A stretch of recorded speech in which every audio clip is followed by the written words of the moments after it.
What's up, everyone? This is Trevor here from RSG, and I'm just going to show you what I made to hold my G27.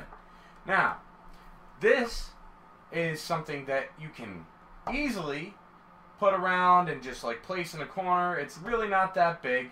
I'll show you some parts of how you can actually take a little bit of part of it, really easy to do, and actually bring this somewhere.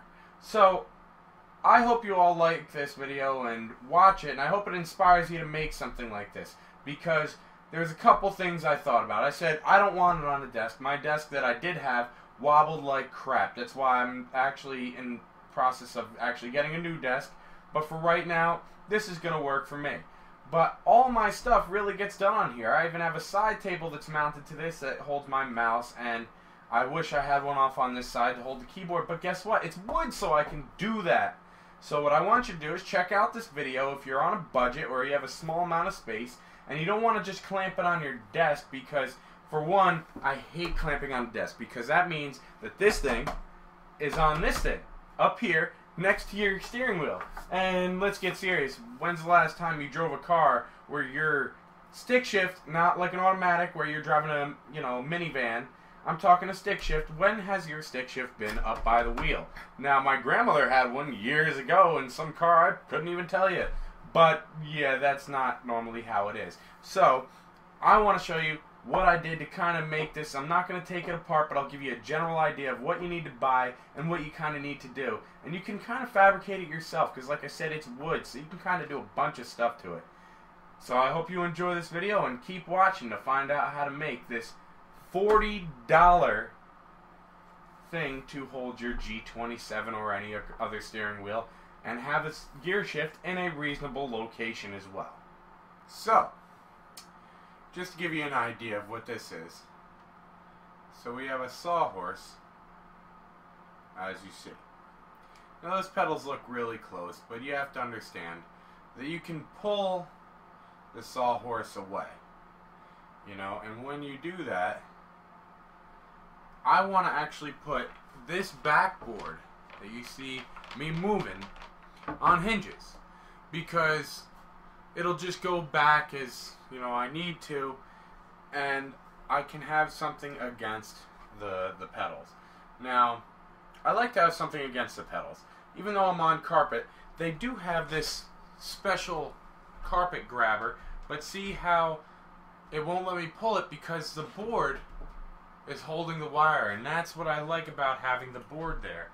Not even so much of it holding the wire, but if I were to pull that away, let's pull this board away, and you just get all the wires. I don't know if you can see them all, but they're all just falling down now. So I like to at least have a board there. It's not completely finished, so that's why I'd really like to see what you guys or girls or whoever wants to make this can really make up out of this. So let's give you an idea. So you start out, this is just your normal wooden Sawhorse that you can get from any like Home Depot or Lowe's, something like that. They should have a wooden Sawhorse. You'll see a bunch of plastic ones, but you want a wooden for obvious reasons of being able to screw into it. Now, one thing that I was a little worried about at first, see if I can get you up to there, is right there. Basically these staples. A little worried about it, and it does look a little unsightly, but I was a little worried about the staples. But honestly, I've stood on the top of this, and I weigh 250 pounds, so it can hold a lot. Let's go back again. I know it's a little wobbly here, but I've seen a lot crazier videos that are really nuts. So, as you see, I have a side table here. How did I do that side table? Well, the side table was actually like an afterthought, because I said to myself, I need to get this, gear shift mounted somewhere else. I said, I can't have this gear shift all up on the side here, because I don't like that. I drive a standard every day, and I have never driven a standard that had the gear shift up at the top. So anyways, we'll slide this off. So I felt that I needed to have something where it put a little lower. Now it's not as low, but I mean that is a lot better than having it up by the steering wheel. But now you'll see what's supporting it though is this board here. I'm gonna cut out and bring you over to the side so you can kind of see what I did over here. And this, when I say I put this together like shoddily, I didn't do measurements or nothing. I really just went to Home Depot, said give me some plywood because that's what's on top of here. I said give me some plywood, you know, and give me some 2x4 and just cut it like this. I didn't even give them measurements. I said, I pointed to the wood and said cut here, here, and here, you know, and just did what I could with it. So that's how easy it is to build something like this. So here's the start of underneath, and as you'll see, I have the block of wood here. This block of wood, I had to find a way to get this here so I could hold the gear shift on it. I took the gear shift off so you could kind of see what I did here.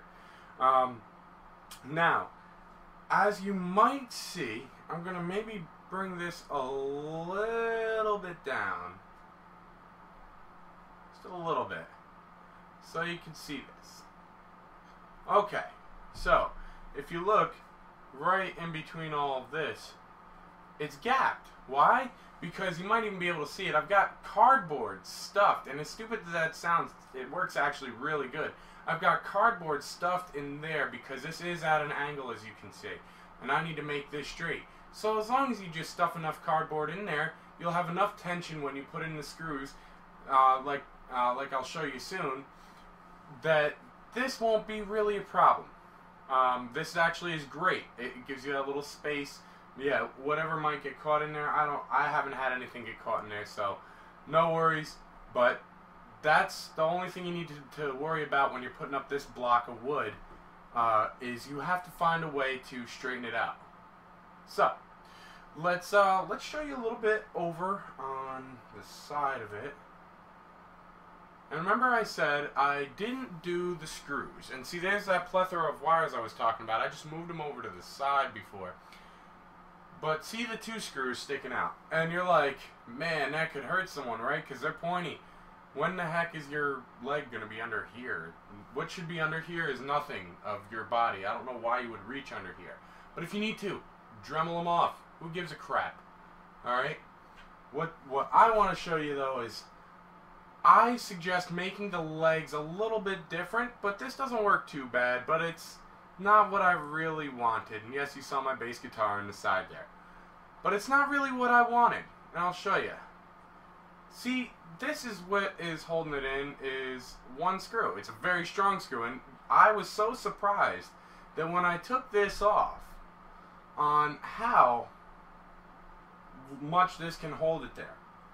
But I urge someone to just go and make straight up and downs, or if you do this, you know, make it more where, you know, it's not just sitting like you might see. Let's see if I can see it.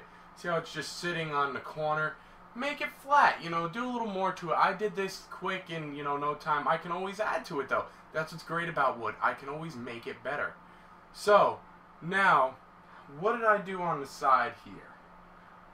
Let's see if we can move this over to show you. And I know it's a little far and hard to see, but right there is 6 screws, as you can see. I did 6 screws and it seems to hold it up fine. So just do that, you know, like 6 screws.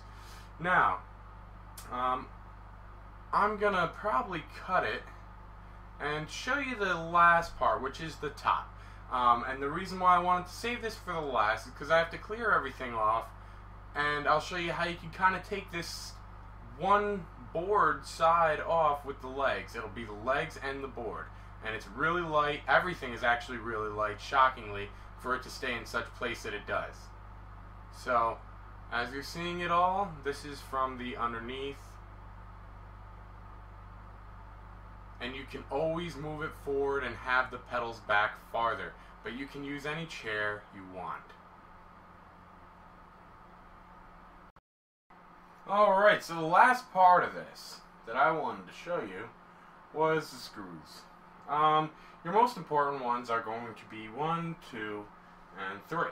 These are the 3 that I'm not going to take off now because I don't have my power drill here, but you can take them out once they've already been drilled with a power drill for, with just a regular, screwdriver. I find it not really too bad, and this piece will just come right off. All you have to do is line back up the holes with the screws when you want to put it back on. Now, underneath, right above this screw here, underneath on this board is a screw here and a screw here. That is what attaches the sideboard to that one that I showed you that runs along that has the gap on the side. Now, this last screw goes through this board and into the board underneath, so it acts as another screw that supports the whole thing. So that's another part of the support. These two are just really to kind of put it on to this board alone and just keep it there without it moving left and right. Then you just have the simple one in the back. I don't know if you can really, yeah, there it is. So there's a simple one right here. Why I call it simple is because all it really does is to pull it and keep it close so it can't move left and right, and it just goes a little bit into the wood. The last two are really just these, which is the one screw back here for the one leg that I showed you underneath, and the other screw is right here. Come on, you can do it. Right here for the last one. Now, that's the screw that I showed you up front that I'm really shocked. I don't know where I put my box. It was like a green box of screws I got from Home Depot, and they were like these golden brass screws. They work really good. They're really tough. So I like them, but the only thing is they're very long, so you end up with like the one sticking out that you saw from these two here. Yes, those are the two that you see sticking out underneath. I know this is dirty, but that's the whole point, that you can paint this, clear coat it, whatever you want to do. You can do so much because it's wood. And I just hope I inspired some people to really make something like this, because you can do the same thing on the other side. Now you have like an actual little gaming circle here that you just put in front of a TV, and you're good. You can put your mouse on here, and then if you make one on the other side, you put your keyboard over there, and then you still have lots more room for other stuff. This was just me messing around with my blowtorch lighter, and some people have been asking me to do it, where I take my blowtorch and see, I can make it dark. I just don't know how nice it'll look, but I might do that. That might be my design for this, is just like the burnt wood look, but I might paint over it. It doesn't smoke up or nothing when you do that. It's so quick. It's warm, but it's not like I'm gonna burn myself by touching it. So it's another little design trick you could do, because then you can write, like an initial in there, and then you go down, and T for me. See? So like I said, you can really make this for cheap. You can do a lot with it. I really urge people to, maybe do something like this. And if you have something that you've made out of like this idea that I showed you here, I'll tell you what, send me a pic on Twitter. I'd love to see it. And if you're not following me on Twitter, well, heck, it's in my description, so you can follow me, or you can just go out to the main page and there's a little Twitter link up on the right hand corner, and you can click that and follow me. I always put some stuff up, and I'm always retweeting things, so you could check out my channel and check out my Twitter. But if you like my channel, I hope that you do subscribe, and if you do like this video, please hit like. It helps me a lot. So I hope you enjoyed this, and I will be making more videos, and for those who continue to watch me, I'll see you next time.